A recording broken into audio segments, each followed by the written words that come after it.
বলেন চোখের খেয়ানত হয় না হয় না? বলেন আরো জোরে বলেন, হয় না হয় না? যে বলছে তার হয় না হয় না? হয় হয়, বলেন হয়। এই জন্য প্রসঙ্গ হাকিমুল উম্মত মুজাদ্দিদ মিল্লাত আশরাফ আলী নওয়াল্লাহ মারকাদা তিনি বলেন, ভিন নারী থেকে দু চোখকে একবার নিচু করা, ভিন নারী থেকে দু চোখকে একবার নিচু করা, হাকিমুল উম্মত বলেন 10,000 রাকাত নফলের চেয়েও ভারী। কি বলছে বলেন তো? 10,000 রাকাত। এ হাকিমুল উম্মত বলেছেন। হাকিমুল উম্মতের কি অনুযায়ী? মাহৌল অনুযায়ী। এখন বলতে হবে 10 লাখ নফলের চেয়েও ভারী। হাকিমুল উম্মত কোন মাহৌলে বলেছেন? ওই মাহৌলে বলেছেন। এখন বলতে হবে কত? 10 লাখ নফলের চেয়েও কি? তো যদি কেউ 10,000 রাকাত নফল পড়ে তার অবস্থা কি? কি সে কি পরিমাণ ওজব আসবে তার, কি পরিমাণ ফখর আসবে তার, আর কি পরিমাণ কি বলে জৌলুস হবে তার। বাপ রে জাপ, জানো ইনি 10,000 রাকাত নফল পড়ছেন। কি ভাই? লেকিন একবার ভিন নারী থেকে দু চোখ নিচু করা, বলেন বলে না? বলে না? মিন ইবাদাতিস সাকালাইন। সারা পৃথিবীতে যত মানুষ আছে, সারা পৃথিবীতে যত জিন আছে, সকলে মিলে যদি একসাথে নফল নামাজ পড়ে, যেই পরিমাণ নেকি হবে একবার ভিন নারী থেকে দু চোখ নিচু করা, তার চেয়েও ভারী নেকি হবে। কি বুঝাতে চায়? কি দিতে চায় রব আমাকে? রব আমাকে কি দিতে চান? বসতে দেরি হয়েছে, আজান দিতে দেরি হয় না, আমি কি করতাম? আমি কি করব? আজান তো দিয়ে দিস হয়েছে তো, আর তো 15 মিনিট, আমি কি করতাম? বলেন একবার ভিন নারী থেকে দু চোখ নিচু করা, বলেন কত রাকাতের চেয়ে ভারী? কি বলে? 10 লাখ। পৃথিবীতে যত জিন আছে, পৃথিবীতে যত ইনসান আছে, সকলে মিলে যদি নফল নামাজ পড়ে যেই পরিমাণ নেকি হবে তার চেয়েও ভারী। এভাবে যদি ডেলি কেউ 100 বার নিচু করে, সুবহানাল্লাহ বলেন, তাকে কি দিবে রব? তাকে কি দিবে? আমাদের ওলি পরি দামাত বারাকাতুম বলেন, পেলেন কত, এলো কত, গেল কত, হিসাব করলেন নি? হুজুরের ভাষায় বলে, এলো কত, গেল কত, হিসাব করলেন কিনা? জীবনে কখনো হিসাব করেছেন? তাকিয়ে এলো কত আর তাকিয়ে গেল কত? বুঝেন নাই কিছু। কি বলছি বলেন? এই তাকায় তাকায় আসছে কত? জোরে বলেন, আসছে কত, এলো কত, এবার গেল কত? আল্লামা ওলি পরি দামাত বারাকাতুম বলেন, যার দিকে তাকানো, যার বাস্তবতা দেখা হারাম, যার বাস্তবতা দেখা হারাম, তার ছবি দেখাও হারাম, ছায়া দেখাও হারাম, ছায়া ছবি দেখাও হারাম। কি বলছে বলেন? যাকে দেখা হারাম তার ছায়া দেখাও হারাম, ছায়া ছবি দেখাও হারাম, ছবি দেখাও কি? তাহলে দেয়ালে দেয়ালে পোস্টার লাগাচ্ছেন, কার পোস্টার লাগাচ্ছেন? কি এই নগ্ন নারীর ছবির পোস্টার আর কত লাগাবেন এদেশে? একজনকে ভারতে পাঠাইয়া দিয়ে আরেকজনের ছবি লাগাইতেছেন কেন?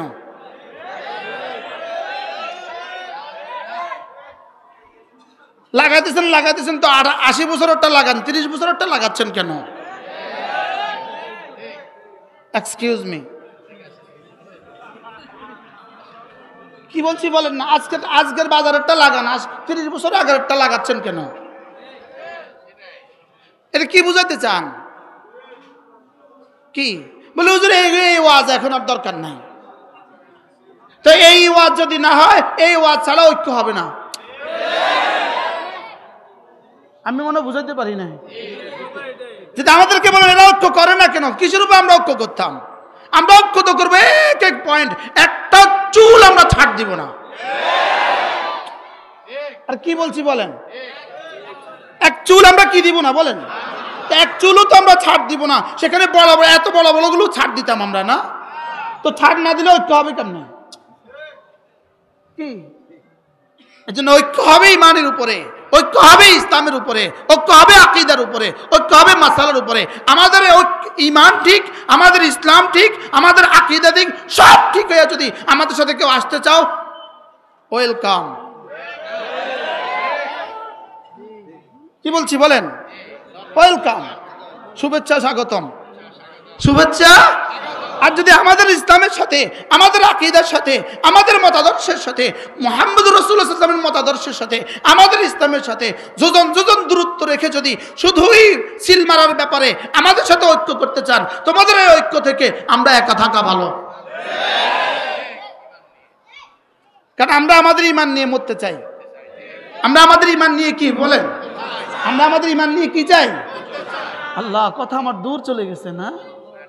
হ্যাঁ, তাহলে মুহাম্মদুর রাসূলুল্লাহ সাল্লাল্লাহু তাআলা আলাইহি ওয়াসাল্লামের চোখের ইস্তেমাল কেমন ছিল, কানের ইস্তেমাল কেমন ছিল, জবানের ইস্তেমাল কেমন ছিল, হাতের ইস্তেমাল কেমন ছিল, পায়ের ইস্তেমাল কেমন ছিল, দিমাগের ইস্তেমাল কেমন ছিল, নিজের জীবনের, তার জীবনের সকাল বেলা কেমন ছিল, দুপুর বেলা কেমন ছিল, বিকেল বেলা কেমন ছিল, সন্ধ্যা বেলা কেমন ছিল, তার রাত কেমন ছিল, তার দিন কেমন ছিল, তার শুভ শাম কেমন ছিল, সকাল সন্ধ্যা কেমন ছিল, তার অন্ধকার কেমন ছিল, তার আলো কেমন ছিল, তার বিবির কাছে কেমন ছিল, নাতিদের কাছে কেমন ছিল, সন্তানদের কাছে কেমন ছিল, মেয়েদের কাছে কেমন ছিল, জামাইয়ের কাছে কেমন ছিল, সাহাবাদের কাছে কেমন ছিল, ইমাম হিসাবে কেমন ছিলেন, বাবা হিসাবে কেমন ছিলেন, সেনানায়ক হিসাবে কেমন ছিলেন, রাষ্ট্রপ্রধান হিসাবে কেমন ছিলেন। কি হয়, এই সবটা যদি আমাদের সাথে মিলাতে পারো, দ্যাটস ওকে। কি বলছি বলেন? তাহলে গুড অ্যান্ড ওয়েলকাম, আসো তাআলাউ ইলা কালিমাতিন সাওয়াইন বাইনানা ওয়া বাইনাকুম। কি হয়, তাহলে বলবো আসো আসো। এমন ঐক্যের জন্য আমরা দিল প্রশস্ত করে বসে আছি। কি হয়, আর এখানে কোনো ছাড় দিবা, কোনো ছাড়ে ঐক্য হবে না। কি বলছি বলেন? কোনো ছাড়ে কি হবে না বলেন? আমার ইসলামকে জলাঞ্জলি দিয়ে ঐক্য হবে না, আমার ইমানকে জলাঞ্জলি দিয়ে ঐক্য হবে না, আমার তাসাউফকে জলাঞ্জলি দিয়ে ঐক্য হবে না, আমার ইহসানকে জলাঞ্জলি দিয়ে ঐক্য হবে না। কত দূর চলে গেছে না? তাহলে ছবি আর কত ঝুলাবেন? আচ্ছা, 30 টাকার সাবানের জন্য কত বড় ছবি ঝুলিয়েছে? 30 টাকার সাবানের জন্য নগ্ন ছবি দেশে ঝুলাইছে না? ঝুলাইছে না? ওই যে ছোট্ট একটা মুখে মাখে, এটার নাম কি? আরে কিউট বা একটা কিছু কর না, বেজলিন। আমার মনে পড়ে না আমি জীবনে কখনো মাখছি বলে, আলহামদুলিল্লাহ। আমি আমার এই ঠোঁটে জীবনে বেজলিন দিছি বলে আমার মনে পড়ে না, যেটা খুব জরুরি নাকি?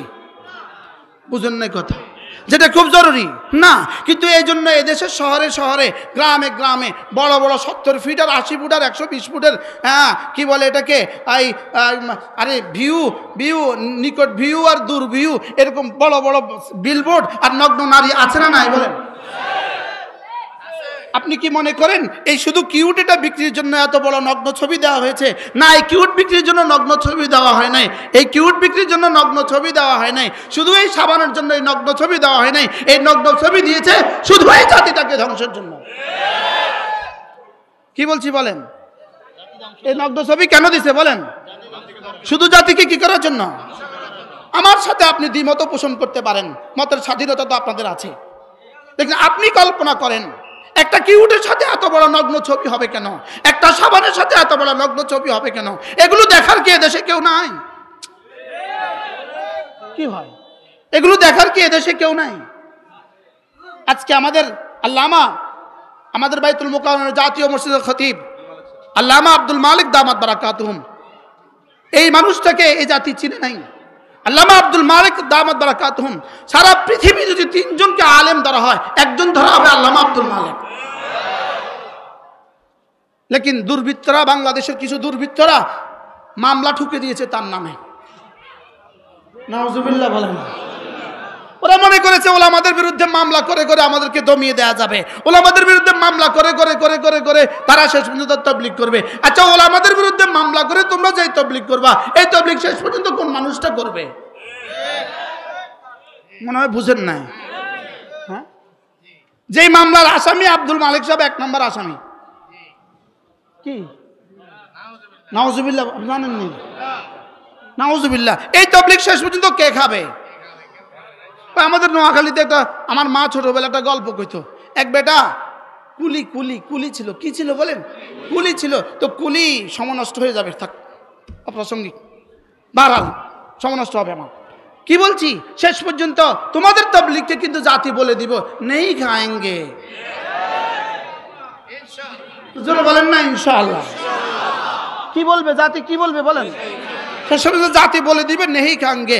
এত মিথ্যা দিয়ে, এত মিথ্যাচার দিয়ে উলামায়ে উম্মতকে মামলা করে শেষ পর্যন্ত জাতি বলবে নেই খাएंगे। শেষ পর্যন্ত কেমন হয়ে বেঁচে থাকবা? সংখ্যালঘু এক জাতি হয়ে বেঁচে থাকবা। যেমন এদেশের রেজবিদেরকে কেউ খায় না, এদেশের রেজবিদেরকে কেউ খায় না, এদেশের ভান্ডারীদেরকে কেউ যেমন খায় না, একটা সংখ্যালঘু হিসেবে বেঁচে আছে, এভাবে একটা সংখ্যালঘু হিসেবে বেঁচে থাকবে। আল্লাহ আমাদেরকে বুঝা মানা সহজ করে দেন। সকলে বলেন আমিন। আমার কথা দূর চলে গেছে। আমি প্রথম প্রসঙ্গ ছিল আমার, আমি যে আয়াতে কারিমা তেলাওয়াত করেছি, মান জা বিল হাসানাতি ফালাহু খায়রুম মিনহা, এই আয়াতে কারিমার পুরো আয়াতে কারিমা আপনাদের সামনে পড়ার উদ্দেশ্য ছিল আমার, কিন্তু সেখান থেকে আমি চলে গেলাম। রব্বে কারিম আমাদেরকে দুনিয়াতে দিয়েছেন শুধুই জান্নাত সাজাবার জন্য। মনে আছে আপনাদের? শুধুই কি করার জন্য? শুধু জান্নাত সাজাবার জন্যই দুনিয়া দিয়েছেন। দুনিয়াতে এসেছি আমরা শুধুই জান্নাত সাজাবার জন্য, আর জান্নাত সাজাবার জন্যই রব্বে কারিম কোরআন ও হাদিস দিয়েছেন। সুবহানাল্লাহ বলেন। জান্নাত সাজাবার জন্য কি দিয়েছেন? কোরআন ও হাদিস দিয়েছেন। আপনি দিন শিখবেন, কোরআন ও হাদিস পড়বেন না। দিন শিখবেন, কোরআন ও হাদিসের কাছে যাবেন না। দিন শিখবেন, মাদ্রাসার কাছে যাবেন না। আপনি জামা, ফ্যাক্টরি ছাড়া কাপড় সম্ভব না, ফ্যাক্টরি ছাড়া কাপড় সম্ভব না, ফ্যাক্টরি ছাড়া জুতা সম্ভব না, ফ্যাক্টরি ছাড়া মোবাইল সম্ভব না। ঠিক তেমনি ভাবে মাদ্রাসা ছাড়া ইসলাম সম্ভব না। কি বলছি বলেন? বলেন মাদ্রাসা ছাড়া কি না বলেন? মেডিকেল কলেজ ছাড়া ডাক্তার হওয়া সম্ভব না, বুয়েট ছাড়া ইঞ্জিনিয়ার হওয়া সম্ভব না। ঠিক তেমনি ভাবে মাদ্রাসা ছাড়া ইসলাম সম্ভব না। কি বলছি? মুখস্থ করেন, মাদ্রাসা ছাড়া কি সম্ভব না? আমি এখন এক স্লোগান দেই, শুধু এক স্লোগান, বলেন মাদ্রাসা। আবার বলেন, সবাই বলেন মাদ্রাসা, মাদ্রাসা। বলেন মাদ্রাসা ছাড়া ইসলাম হবে না। বলেন মাদ্রাসা ছাড়া ইসলাম কি? মাদ্রাসা ছাড়া ইসলাম হবে না। মাদ্রাসা ছাড়া মুয়াজ্জিন হবে না, মাদ্রাসা ছাড়া ইমাম হবে না, মাদ্রাসা ছাড়া খতিব হবে না, মাদ্রাসা ছাড়া ওয়াইজ হবে না, মাদ্রাসা ছাড়া মুফতি হবে না, মাদ্রাসা ছাড়া মুজাহিদ হবে না, মাদ্রাসা ছাড়া তাবলীগ হবে না। কি? যেহেতু ফ্যাক্টরি, কি বলছি? ফ্যাক্টরি। তো ফ্যাক্টরি ছাড়া কি হবে? ফ্যাক্টরি ছাড়া কিছু হবে? ফ্যাক্টরি ছাড়া কিছু কি হবে না। এই জন্য মাদ্রাসা কোরআনে কারিমের ফ্যাক্টরি, শুধু কোরআনের শব্দের ফ্যাক্টরি নয়। মাদ্রাসা কোরআন বলতে যা বোঝায় সব কিছুর ফ্যাক্টরি, হাসানা বলতে যা বোঝায় সব কিছুর ফ্যাক্টরি, মাদ্রাসা জান্নাতে যাওয়ার জন্য যা যা লাগে সব কিছুর ফ্যাক্টরি। আমি কি ক্লিয়ার করতে পারছি আপনাদেরকে? বলেন কি বলছি বলেন। যারা দাঁড়ানো আছে আপনারা বলবেন না, বলেন মাদ্রাসা ফ্যাক্টরি। বলেন আবার বলেন মাদ্রাসা কি? মাদ্রাসা কি? কিসের ফ্যাক্টরি? মানুষ গড়ার ফ্যাক্টরি। মানুষ গড়ার কি ফ্যাক্টরি? মাদ্রাসা মানুষ বানায়। মাদ্রাসা কি বানায়? এই মাদ্রাসা সেই মাদ্রাসা। সুবহানাল্লাহ। আল্লাহ আমাদের সকলকে কথাগুলো বোঝা মানা সহজ করে দেন।